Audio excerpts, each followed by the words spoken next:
야고보서 1장 12절에서 27절까지 말씀을 교독합니다. 시험을 참는 자는 복이 있나니 이는 시련을 견디어낸 자가 주께서 자기를 사랑하는 자들에게 약속하신 생명의 면류관을 얻을 것이기 때문이라. 사람이 시험을 받을 때에 내가 하나님께 시험을 받는다 하지 말지니 하나님은 악에게 시험을 받지도 아니하시고 친히 아무도 시험하지 아니하시느니라. 오직 각 사람이 시험을 받는 것은 자기 욕심에 끌려 미혹됨이니 욕심이 잉태한즉 죄를 낳고 죄가 장성한즉 사망을 낳느니라. 내 사랑하는 형제들아 속지 말라. 온갖 좋은 은사와 온전한 선물이 다 위로부터 빛들의 아버지께로 내려오나니 그는 변함도 없으시고 회전하는 그림자도 없으시니라.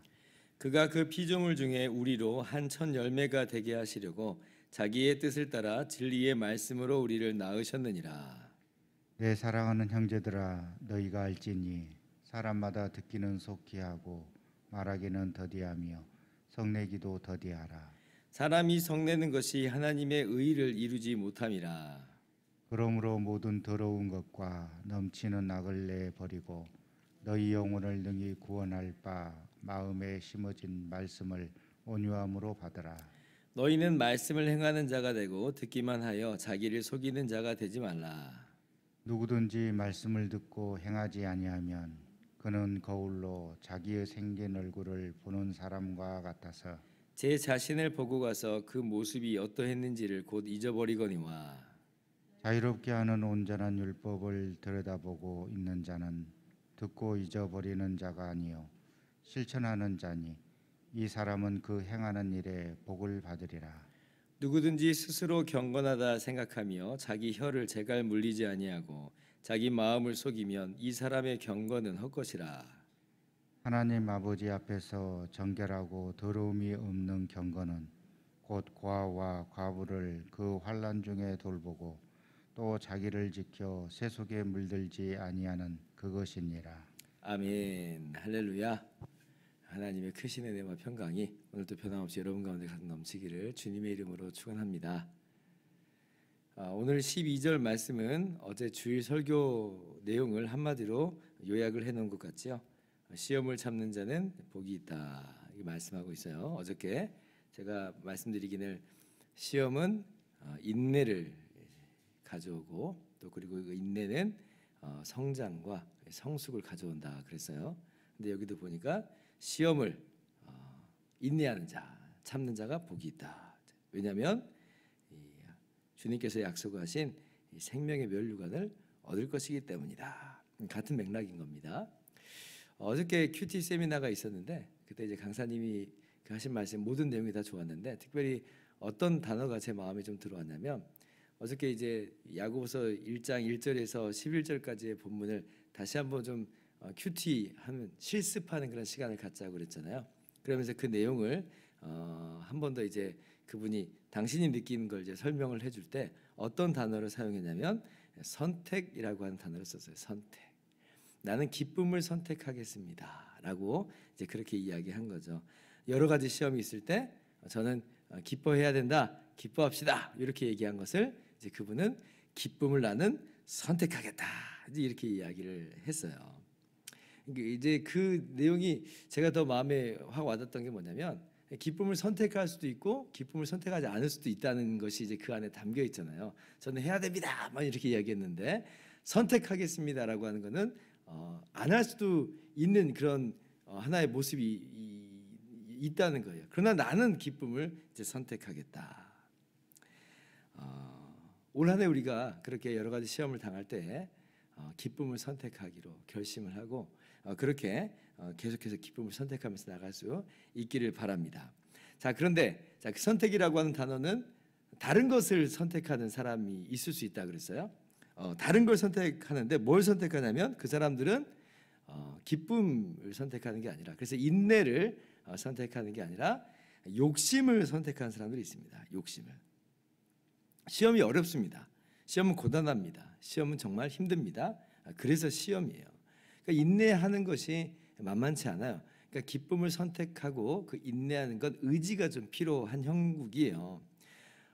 그런데 이제 너무 힘드니까 저절로 한숨이 터져 나오고 원망과 한숨의 마음이 막 마음에서 솟아 나오니까 우리가 연약한 인간인지라 그러잖아요.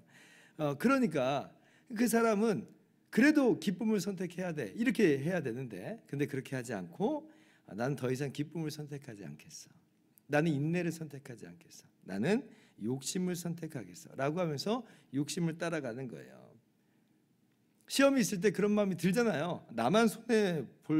왜 나만 손해봐야 되는데? 왜 나만 그래야 되는데? 나도 내 몫을 찾겠어. 나도 똑같이 행동하고 똑같이 갚아주겠어. 누구 좋으라고 내가 그래? 나만 이렇게 살 수 없잖아. 그러니까 이 여러 가지 시험 가운데 그러한 이 욕심의 마음이 들어가는 거예요. 내 것 찾겠다는 거예요. 내 것 찾겠다는 거예요. 이제 그렇게 이제 시험에 욕심이 버무려지는 순간 그 시험은 뭘로 바뀌냐면 유혹으로 바뀝니다. 유혹으로 바뀌어요. 시험에 욕심이 아니라 기쁨을 그리고 인내를 버무리면 그거는 성숙한 신앙인이 되는 길이에요. 테스트예요. 테스트. 그런데 시험에 욕심을 버무려 버리면 그건 죄를 낳습니다. 그리고 죄가 장성한즉 사망에 이르죠.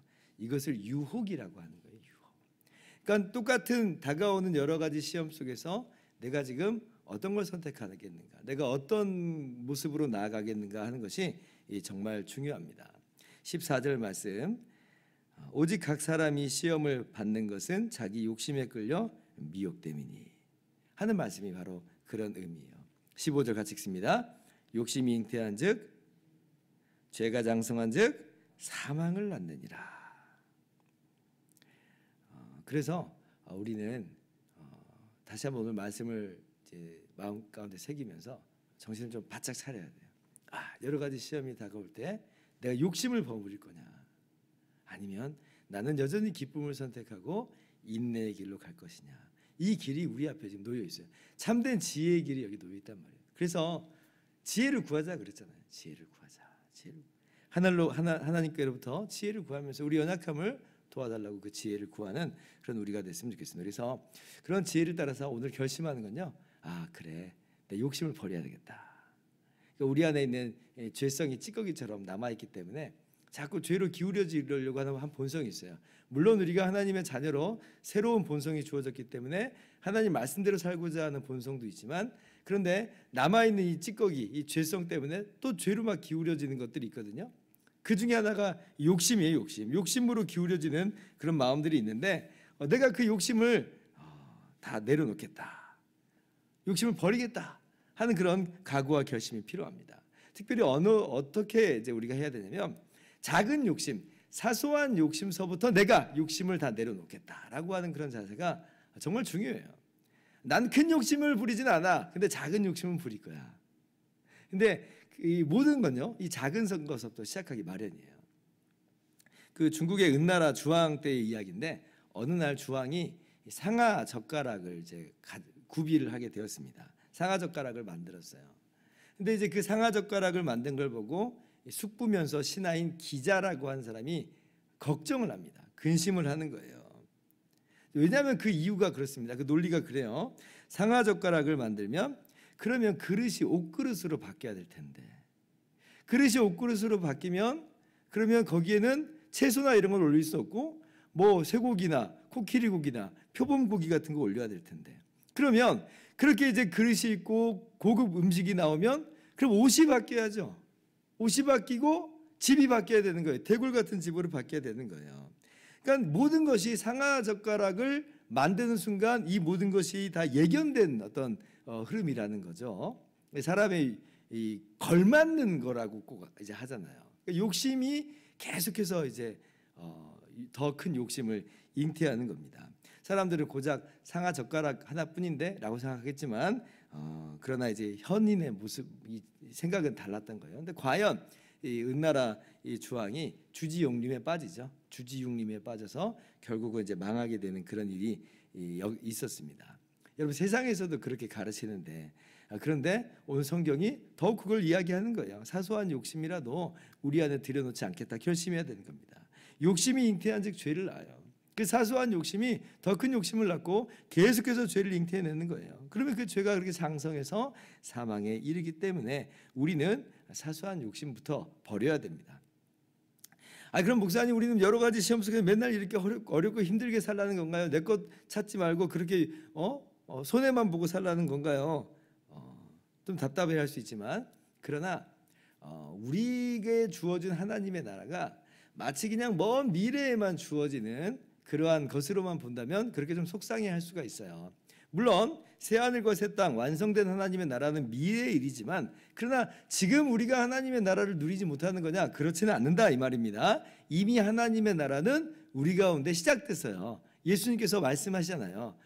하나님의 나라는 너희 안에 있느니라. 너희 안에 있느니라. 너희 가운데 있느니라. 이미 하나님의 나라가 우리 가운데, 내 안에서, 또 우리 공동체 안에서 시작이 됐다는 거예요. 그래서 우리는 이미 하나님의 나라에서 살 수가 있어요. 하나님의 나라는 기쁨과 희락과 평강이 있잖아요.